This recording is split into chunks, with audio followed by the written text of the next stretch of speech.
Hey guys, free bus ప్రస్తుతం మన దేశంలో పంజాబ్, ఢిల్లీ, కేరళ, కర్ణాటక, ఆంధ్రప్రదేశ్ అండ్ తెలంగాణ ప్రస్తుతం ఈ స్టేట్స్ లో మాత్రమే ఫ్రీ బస్సెస్ నడుస్తున్నాయి. ఇక్కడ కనిపిస్తున్న ఈ ఆర్టికల్ చూడండి.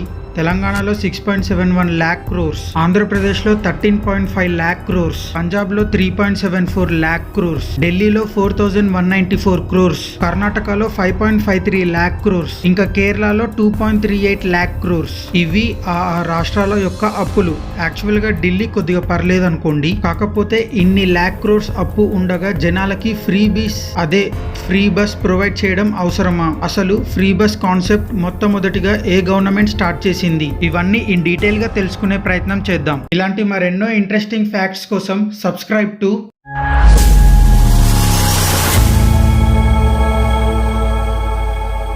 ఇక విషయంలోకి వెళ్తే, free bus scheme first start చేసింది ఢిల్లీ. ఆ తర్వాత స్టేట్స్ లైక్ తమిళనాడు, కర్ణాటక, కేరళ, తెలంగాణ, పంజాబ్, ఇంకా రీసెంట్ గా ఆంధ్రప్రదేశ్.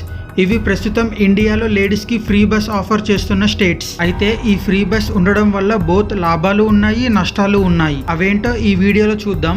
ముందుగా అయితే లాభాల గురించి మాట్లాడుకుందాం. ఈ స్కీమ్ వల్ల బస్సులో తిరిగే ఆడవాళ్ల సంఖ్య ర్యాపిడ్ గా పెరిగింది. ఇంకా రవాణా మీద ఆధారపడ్డ బిజినెస్ అన్నిట్లో మనీ సేవ్ అవుతున్నాయి. ఇంకా ముఖ్యంగా కాలేజెస్ అండ్ స్కూల్స్ కి వెళ్లే ఆ పర్టికులర్ స్టేట్ కి చెందిన ఆడవారికి చాలా కలిసి వస్తుంది. ఇంకా ఒకప్పుడు ఆడవారు బయటికి వచ్చేవారు కాదు. ఇప్పుడిప్పుడే సొంత కాళ్ళ మీద నిలబడి బయటికి వస్తున్న ఆడవారికి ఇది ఒక వరమని చెప్పుకోవచ్చు. ఎందుకంటే మోస్ట్ ఆఫ్ ద ఆడవాళ్ళకి సంపాదించే జీతంలో తెలియకుండానే సగం ట్రావెల్స్ కి వెళ్ళిపోతుంది. ఇంకా మహాలక్ష్మి స్కీమ్ .org వెబ్సైట్ లో దొరికిన దాని ప్రకారం యావరేజ్ గా ఒక ఉమెన్ మంత్ కి 1,500 రూపీస్ వరకు సేవ్ చేసుకుంటుంది. ఈ స్కీమ్ వల్ల ముఖ్యంగా middle class and below middle class లో ఉన్న వారికి ఈ స్కీమ్ ఎక్కువగా ఉపయోగపడుతుంది. అయితే ద హిందూలో వచ్చిన ఈ ఆర్టికల్ చూడండి.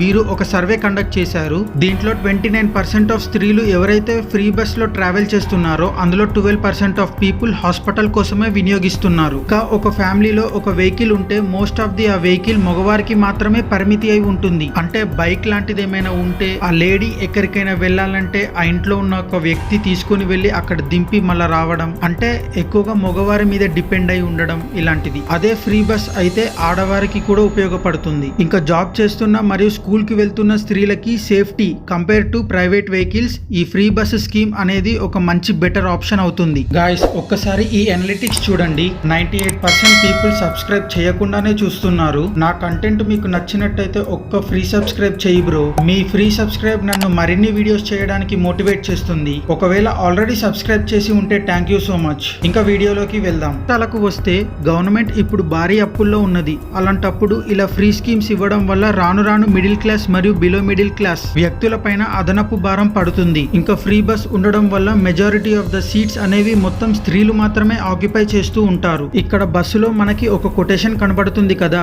స్త్రీలను గౌరవిద్దాం, వారికి కేటాయించిన సీట్లో వారిని కూర్చొనిద్దాం. ఇంకా ముందు ముందు పురుషులని గౌరవిద్దాం, వారికి కేటాయించిన సీట్లో వారిని కూర్చొనిద్దాం అనే కొటేషన్ కూడా కనబడుతుందేమో. Just kidding. ఇంకా ఫ్రీ బస్ స్కీమ్ వల్ల బస్సులో ఉండాల్సిన లిమిట్ కంటే ఎక్కువ మంది ఎక్కుతారు. ఫర్ ఎగ్జాంపుల్ గా ఒక బస్సులో 90 మంది సరిపోతే అదే ఫ్రీ బస్ స్కీమ్ వల్ల అదే బస్సులో 150 నుంచి 200 మంది దాకా ప్రయాణిస్తారు. దీని వల్ల లోడ్ ఎక్కువ, ఇంకా ఇంజన్స్ ఖరాబ్ అయ్యే ఛాన్సెస్ ఎక్కువగా ఉన్నాయి. ఇంకా హెవీ లోడ్ లో వెళ్లడం వల్ల బస్సెస్ ఫ్యూల్ కన్సంప్షన్ ఎక్కువ చేస్తాయి. ఫ్యూల్ కన్సంప్షన్ ఎంత అమౌంట్ ఆఫ్ యూజ్ చేస్తే అంత amount of carbon monoxide release చేస్తుంది. Carbon monoxide which is very dangerous. ఇంకా ఫ్రీ బస్ స్కీమ్ వల్ల ఫర్ ఎగ్జాంపుల్ గా ఒక స్త్రీ బస్సులో కూర్చొని ఫ్రీగా ట్రావెల్ చేసి అదే ఒక పురుషుడు సేమ్ సర్వీస్ పైసలతో తీసుకోవడం వల్ల వ్యతిరేక భావాలు వస్తాయి. ఇంకా ఫ్రీ బస్ ఉన్నప్పుడు భారం మొత్తం పురుషుని మీద పడుతుంది. అదే సమయంలో ఆ బస్ ఒక రేట్స్ పెంచితే ఆ భారం మరింత అయ్యే ఛాన్సెస్ ఉన్నాయి. ఇంకా ఫ్రీ బస్ అనేది శాశ్వతం కాదు.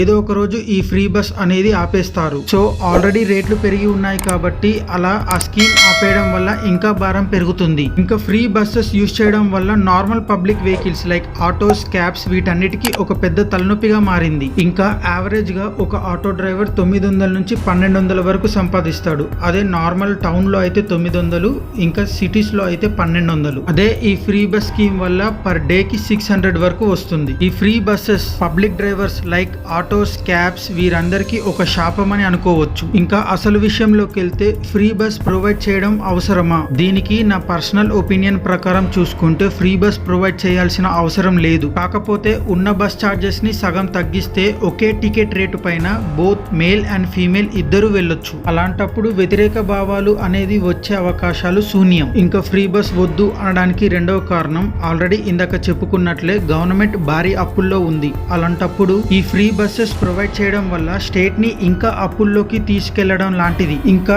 ఈ ఫ్రీ బస్సెస్ లో ట్రావెల్ చేసే వారందరూ గుర్తు పెట్టుకోవాల్సింది ఒకటే విషయం, those are not free buses, we're traveling with our taxes. ఏదో రైమింగ్ బాగుంది అని చెప్పాను. ఇంకా ఈ వీడియోని నేను ఏ గవర్నమెంట్ కి వ్యతిరేకంగా చెయ్యట్లేదు, ఇది ఫ్యాక్ట్ అనిపించింది కాబట్టే చేశాను. ఇంకా ఈ వీడియోకి ఇంతే. మళ్ళీ వచ్చే వీడియోలో కలుసుకుందాం. అంతవరకు Tata, take care, by by now. ఈ వీడియో గురించి మీరు ఏమనుకుంటున్నారో కింద కామెంట్ చేయండి. వెళ్ళిపోయే ముందు సబ్స్క్రైబ్ చెయ్యి బ్రో. ఆల్రెడీ సబ్స్క్రైబ్ చేసి ఉంటే thank you so much. Thank you, take care, by by now.